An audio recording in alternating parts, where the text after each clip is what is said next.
your forecast first. Sponsored by Matex Heating, Cooling, and Plumbing. Well, it's been kind of a raw, overcast, dreary day, that is for sure, and we can see that through the eyes of our roofing dog on Bratcher, camera in Champaign, and just kind of yucky out there for a Monday, that's for sure.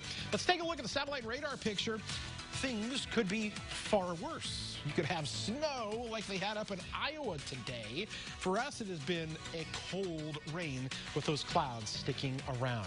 Look at the temperature. It's only 49 in Champaign right now, 51 in Effingham, and 48 in Springfield. It's going to be another cool night out there. But the clouds, maybe a few showers around, temperatures hanging in the mid-40s. We'll come back and talk about how there is another big warm-up later this week that you might like, so stick around. WCIA 3 News starts right now. Now on WCIA 3 News. Police in one city are investigating 2 weekend shootings, what the people who live there are saying about the violence. Plus, the county sheriff's office has a new way to keep people safe, how it uses your smartphone to keep you in the know. And early voting is in full swing in central Illinois, where some people are worried about safety at the polls. You're watching your local news leader. This is WCIA 3 News at 5. It's not your right to go out and do these things.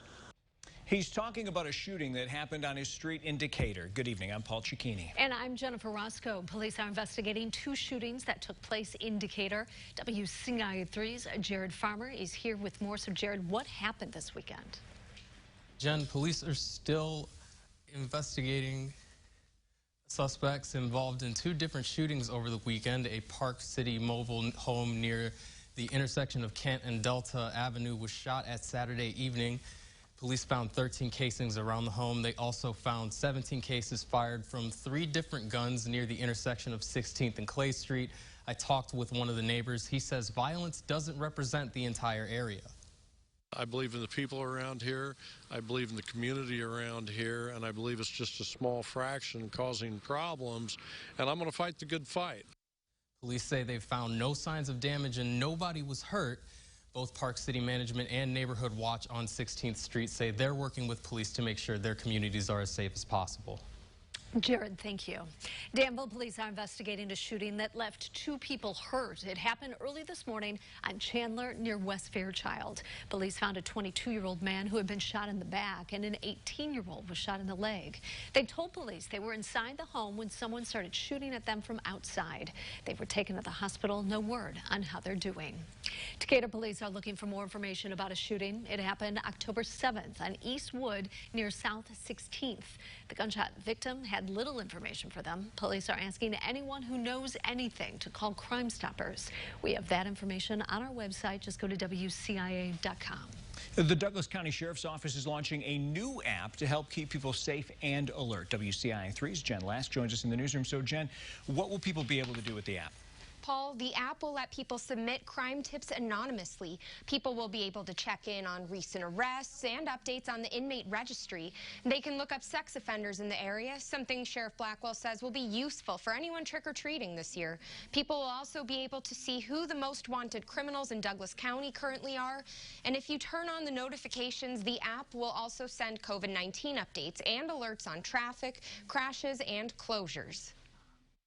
If we have a road closure because of a fatal traffic crash and we don't want people in the area, it's kind of a hard thing to get out if it's 2 o'clock in the morning. Well, if they happen to have the app, they can get that instant notification and know to stay out of the area and keep them safe and keep the first responders that are on scene safe.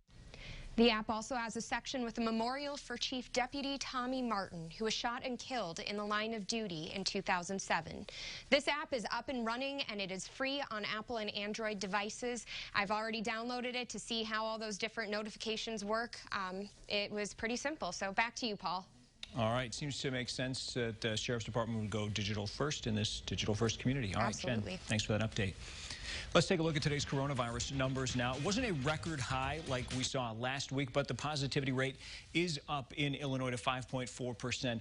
We did see over 3,100 new positive cases in Illinois in the last 24 hours, and that brings the state's total number of infections since March diagnosed to over 347,000. 22 more people have died in the last 24 hours in Illinois, including a man in Montgomery County. And that means over 9,200 people have died a COVID-related death in the state. Danville is moving all students to remote learning. Starting today, all schools and offices are closed because of the rising number of cases in Vermilion County. They currently have 1,314. A cleaning service is scrubbing down the buildings. Students are expected to go back to hybrid learning on November 4th. A Champaign school just got a grant for its new 4th grade dual language classroom. Stratton Academy for the Arts is one of only 5 Midwest schools to get the money from the FACE Foundation. It enhances the partnership between France and America through initiatives in the arts, sciences, and business. The program was launched in 2017. It was the first in Illinois outside of the Chicago area. The money will be used for classroom materials. I want them to hopefully see like what our classroom looks like now. And then as we get all of these materials and we start using them, like, this is what this means. This is why we're getting this. This is how special this program is. This is how unique this program is. And this is for you. This is for Stratton. This is for our class. And this is for all the kids that are going to come next. The dual language program is now offered to students in pre-K through 4th grade. The Macon County Mental Health Board and Woodford Homes are planning to build a new housing complex. The proposal will be submitted for approval at tonight's City Council meeting. The property would have 21 bedroom units and areas for group activities. It'll be used by people with mental health or developmental disabilities. Many are headed to the polls for early voting, but some are concerned about proper procedure. We got emails from viewers about the process in Vermilion County. They told us COVID-19 protocols weren't being followed. WCIA3's Gabrielle Cook went to investigate. So, Gabrielle, viewers told us employees weren't wearing masks. What did you see? Yeah, most of the employees who were dealing directly with voters were wearing masks, but there were some behind a glass panel who did not have masks on. They also did not put masks on when people approached them. I asked the county clerk about the policy. She says they only have to put one on if someone asks them to because they're behind that panel.